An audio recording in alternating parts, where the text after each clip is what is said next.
Hello, my name is Erica, and today I will be presenting my journal club over this article, which is the dynamic modulation of the gut microbiota and metabolome by bacteriophages in a mouse model. So to begin, the bottom line up front. What we know is that the microbiome, specifically in the human gut, plays a large influence on our lives, including various disease progressions, as well as our mental health, and even the way we live our lives. What we don't know is a lot about the virome, specifically the role that bacteriophage play in our metabolism and our overall health. Bacteriophage have a lot of applications that I'll just briefly mention. So the first is with human health. We are in an age of antibiotic resistance, and because bacteriophage are so specific, they present an opportunity for a new treatment, an alternative to antibiotics. They also play a role in disease progression. Specific gut phage compositions have been found in patients with norovirus infections, ulcerative colitis, Crohn's disease, and even Parkinson's disease. Bacteriophage also have the ability to directly influence the immune system. Phage particles have been shown to cross the epithelial barrier, and specifically the T4 phage has been shown to reduce reactive oxygen species in leukocytes.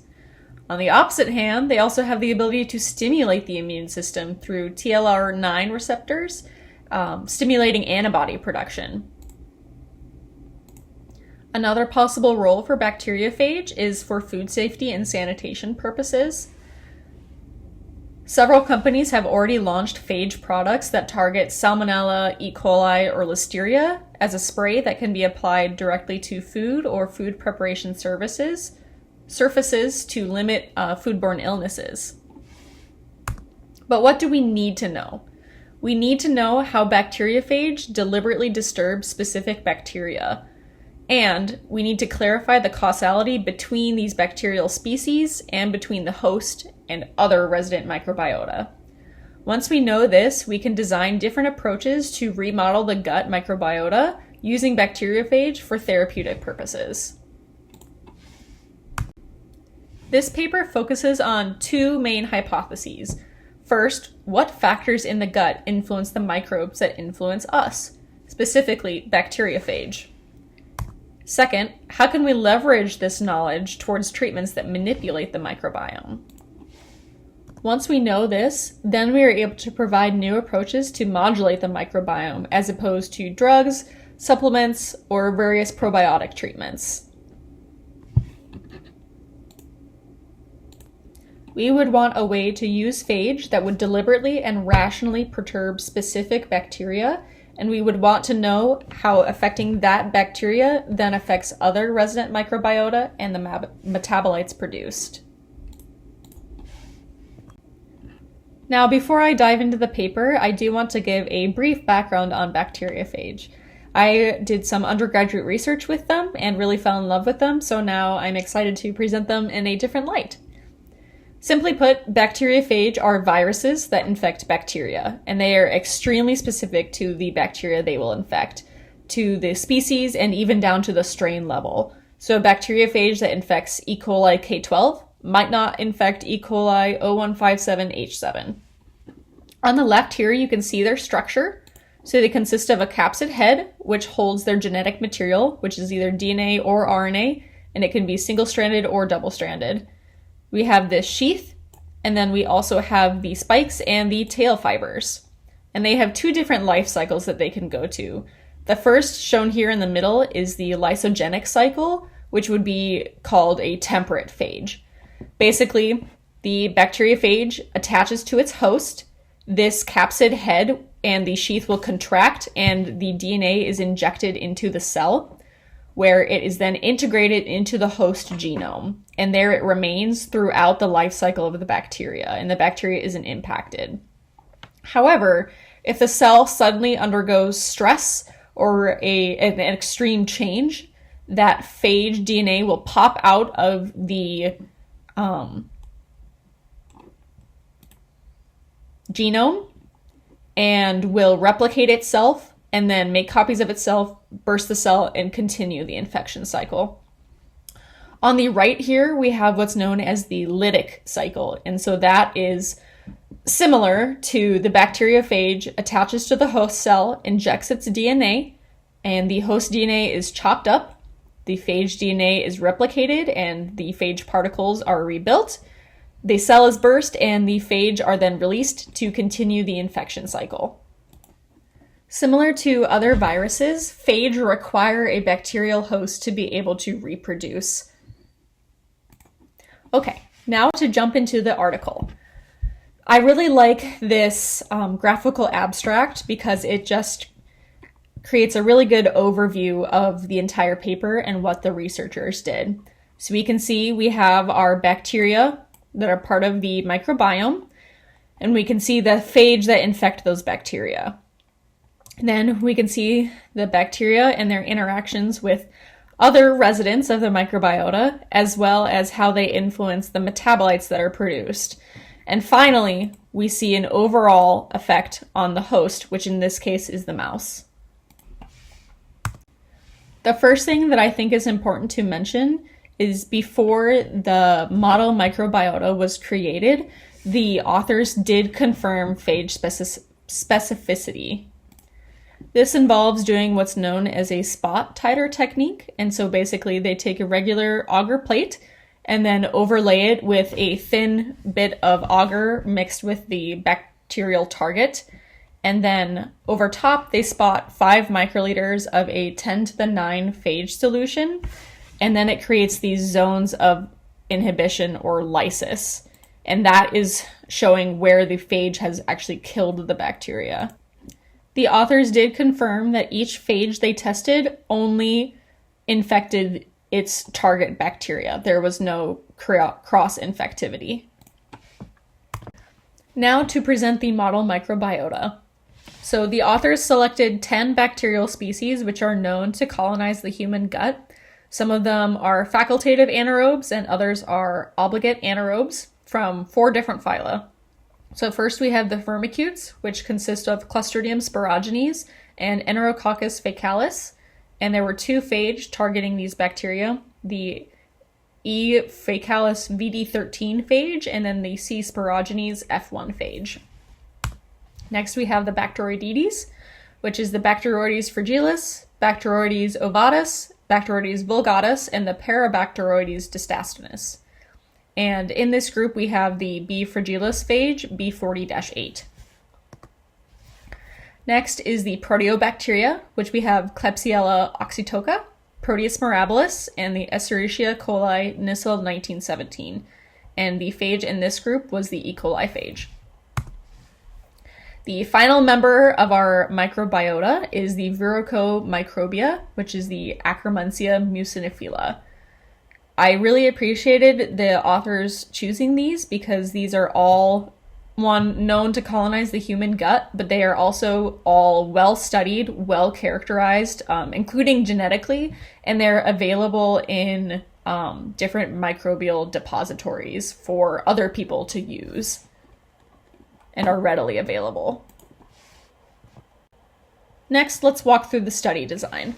This was a longitudinal study, and so this was using 5 germ-free mice, n equals 5, that were allowed to acclimate to their conditions before they were inoculated with the model microbiota. On day 0, they were given 200 microliters of the freshly prepared consortia with either 2 × 10 to the 6th or 2 × 10 to the 7th colony-forming units per species. And that was depending on if they were considered a high-abundance species or a low-abundance species. I could not find any information on how the authors determined which one would be a high abundance versus a low abundance, and I think this could be a possible confounder of the study, just because when you're initially testing this out, to me it would make more sense to administer the same amount of bacteria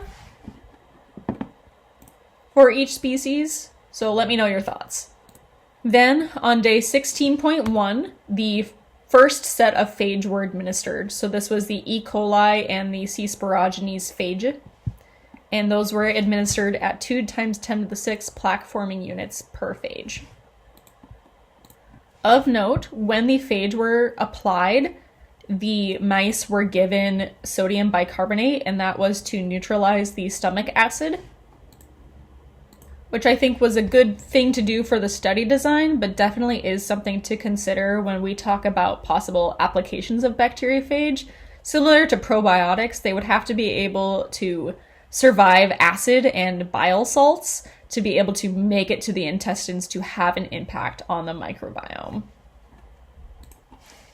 Then on day 30.1, the second set of phage were administered, and that was the E. faecalis and the B. fragilis phage. Each of the black dots along the bottom timeline represent when a fecal sample was collected. The authors chose this study design because they mentioned a possible confounder could have come from the sample storage and the DNA extraction, as well as estimating the total bacterial concentration, and that's why they chose this study design. They did also mention that they were able to recover the bacteriophage in the feces between 4 to 6 hours after administration, and then continually throughout the course of the study. Another important consideration when talking about bacteriophage and bacteria is that bacteria can acquire resistance to phage. They did this using a cross-streaking method, and so they only did this for the Enterococcus faecalis species because that was the only one that they could isolate and specifically distinguish, although I think that is a major negative of this study, or something that they should have taken into consideration, because we don't know if other bacteria required resistance or not. Anyway, using the Enterococcal agar, they used the isolated bacteria from the stool samples and plated that by streaking out one way. So in this case, maybe this way. This is an example from another paper demonstrating a similar method. Then on the opposite way, they would streak out the bacteriophage. Then where the bacteria and the pathogen intersect either shows negative or positive inhibition. So this plate on the very left has no impact, versus the one in the middle shows a decreased growth of the pathogen. You can see that right here in the middle. Versus this one on the right shows positive inhibition. So there's not growth here, and then there's even continued absence of growth here.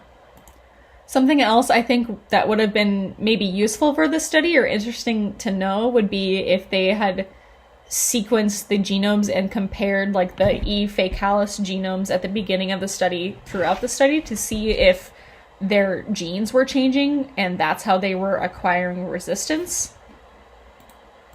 So as a discussion question, since we only tested the E. faecalis for resistance, how might the results be different if the other bacteria had been tested for resistance as well? This is a graph showing the acquired resistance of the E. faecalis throughout the study. Prior to the phage administration, all were completely susceptible to the phage. 2 days after the phage administration, we see 28% of the colonies were resistant. That's shown here. And then after 10 days, 68% of the colonies were resistant, and that's shown here. These results show that when there is a phage-targeted knockdown of bacteria, we see an enrichment in the colonies that are phage-resistant, which makes sense. Because since bacteriophage are viruses, they require a host to reproduce. So if the phage were to wipe out all the bacteria, they would also wipe themselves out in the process. The one thing I do want to note here is a large standard deviation bar, which is seen in red. I'm not sure if that was just a weird coincidence with like one or two of the mice. The authors don't mention it. I'm not sure how much of an impact it would be, but I did want to point it out. This next figure shows when the phage were applied and the different levels of the bacteria and the bacteriophage prior to and after that inoculation.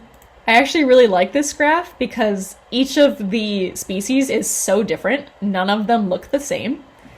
And so with this E. coli graph here, we can see the E. coli starts out higher, And then as soon as the phage are applied, the E. coli drop, but then they both trend back up together. And so does this mean that they're susceptible the same amount as they're acquiring resistance?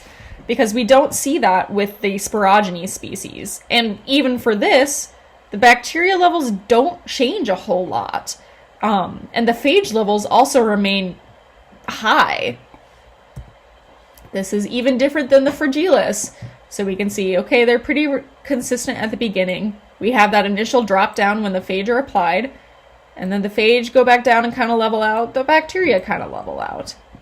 And this is, again, different from the Enterococcus species. Relatively the same. We see a spike and a decrease when the phage are applied, and then a decrease at the end of the study. I will point out here, though, that each of the y-axes is a different number, and I really wish the authors had normalized that because it would make it a lot easier to compare against species. And also, it can kind of make it seem like there's a bigger result than there actually is by increasing the scale of the y-axis. So I always try and make those consistent. Okay, now let's talk about the microbiome analysis. They use slightly different methods for the bacteriophage versus the bacteria. And although that could be considered a negative of the study, it is important to keep in mind that phage research is a relatively new area of interest. And for bacteriophage, there's not necessarily a universal gene like we have the 16S rRNA for bacteria. There's not an equivalent for bacteriophage, and their genomes are highly variable, along with the fact that they can be DNA or RNA. To determine the bacterial concentration, they took the product of the relative abundance and the total bacteria abundance using the 16S rRNA amplicon sequencing and the qPCR. For sequencing, they used the V4 region with dual index barcodes, and they double-checked this with the presence of the 384 base pair band via gel electrophoresis, and that determined a successful amplification. Then they sequenced the 300 to 500 base pair amplicons using the Pippin prep. And finally, they sequenced using the MiSeq Illumina and used the data-to pipeline to paired end reads.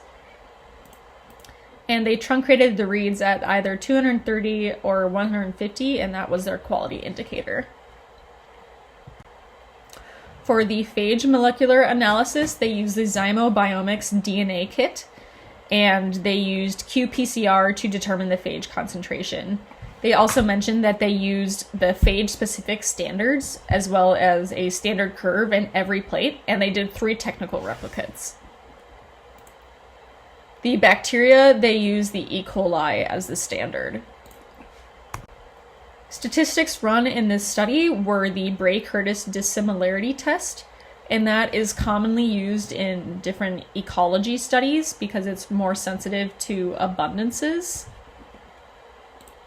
and detecting differences between species. When they ran these comparisons, they ran them against mice at different time points. Between mice at the same time point, and then the same mouse at different time points. From their results, they noticed a cascading effect. So this was when the phage were applied, we see that this induces a shift across the microbiota, not just the targeted species. So in the case of the top left, when the E. coli and the C. sporogenes phage are applied, it decreases the B. fragilis, but it causes a major increase in the B. vulgaris and slightly in the ovatus and dystonosis species. We also see a positive effect on the mirabilis and the mucinophila species. Versus when the second set of phage were applied, they didn't see as many differences. We still see the knockdown of the targeted bacteria, which was the Enterococcus faecalis and the B. fragilis, but then we don't really see an effect on these other 3 species here, or these 3 down here. I would like to ask, why do you think the second set of phage weren't as effective or didn't have as many statistical significances? Overall, this shows that there's a systematic effect from the actual phage administration, and none of the species were completely eliminated. This also might mean that phage predation could bring stability to bacterial species. After looking at the cascading effects, the authors wanted to look at what would happen if they eliminated one of the phage targeting species at a time. When each one of the phage targeting bacteria were eliminated, we saw completely different effects. This could indicate that a dropout of one species could make a phenotypically distinct result. Like here, we see that when E. coli is omitted, the vulgatus species is repressed and the fragilis species is promoted.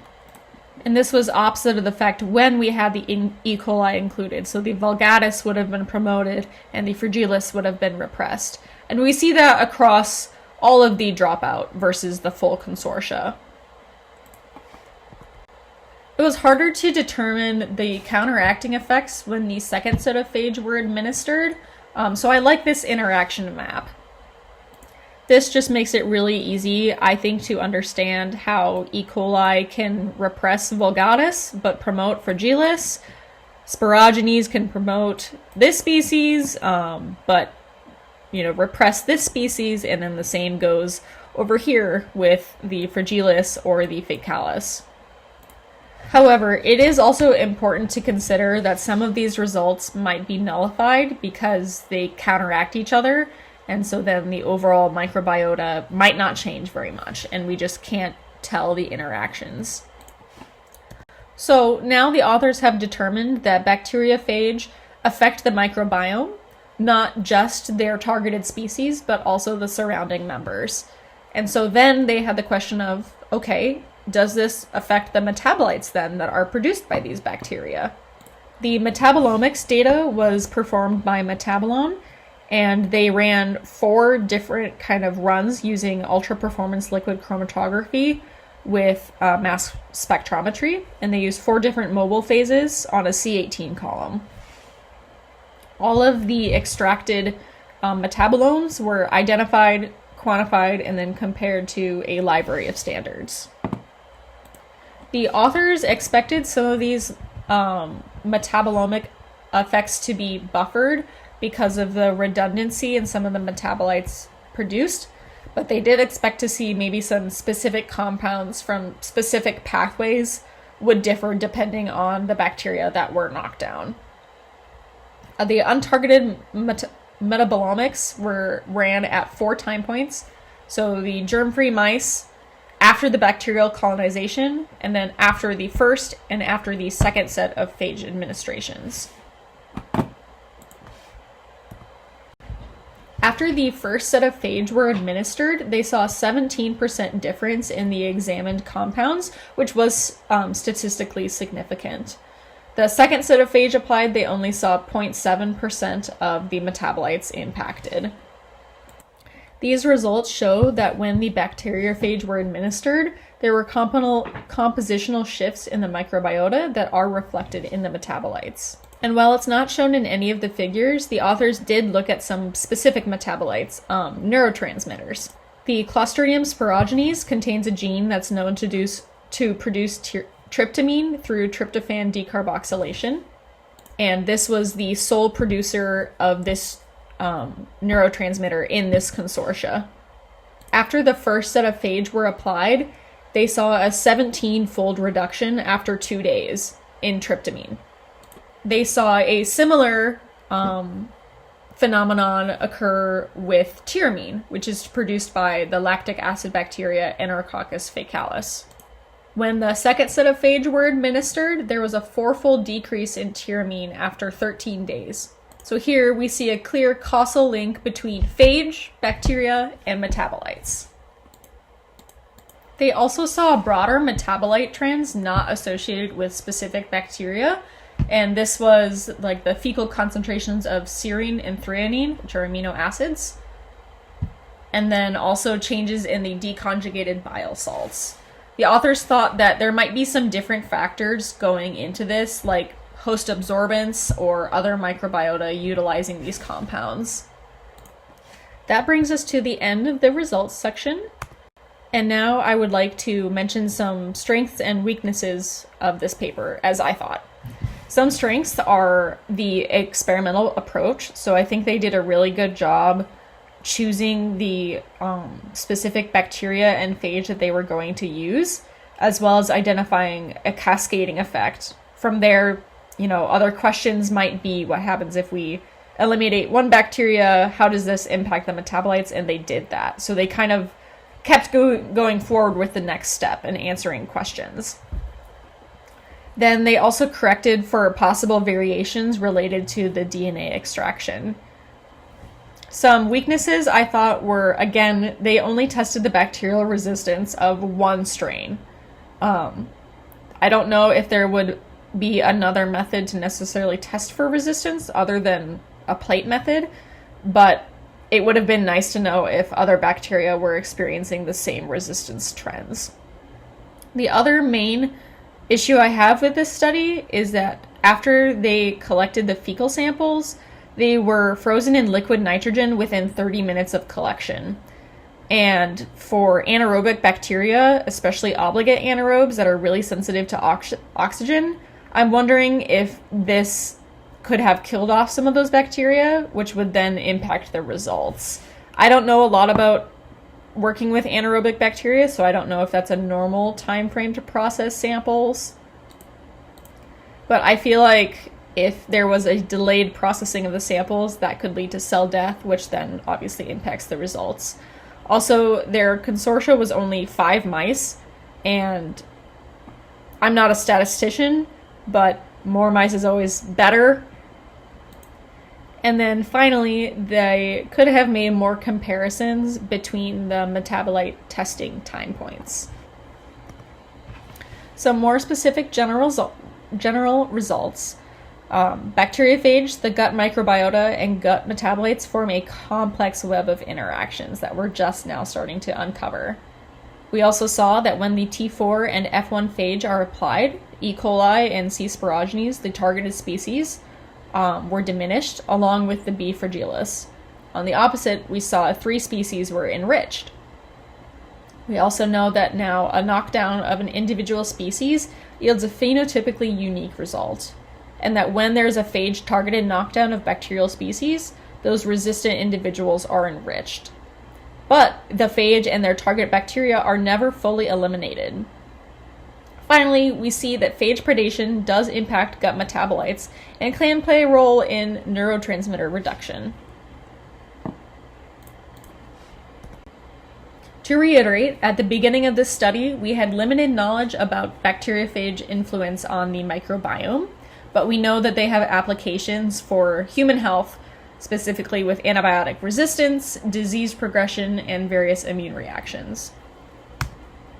We knew what we needed, and we were able to learn that lytic bacteria phage knock down their specific bacterial targets, but they can also affect the non-susceptible species and have a cascading effect.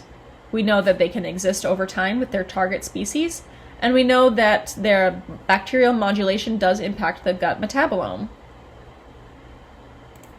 We can also conclude that the background flora present are an important factor in sustaining phage propagation.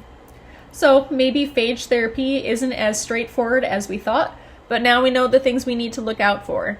So if we're going to use bacteriophage to treat Clostridium difficile, maybe we need to make sure that it's specific to that one strain of Clostridium and that it doesn't promote the growth of maybe other harmful bacterial species or lead to a decrease in metabolites that we need to be healthy. Finally, I'd like to leave you with some discussion points that I've kind of already mentioned throughout the presentation. So first, how might the results differ if all the bacteriophage were administered at once versus maybe one at a time?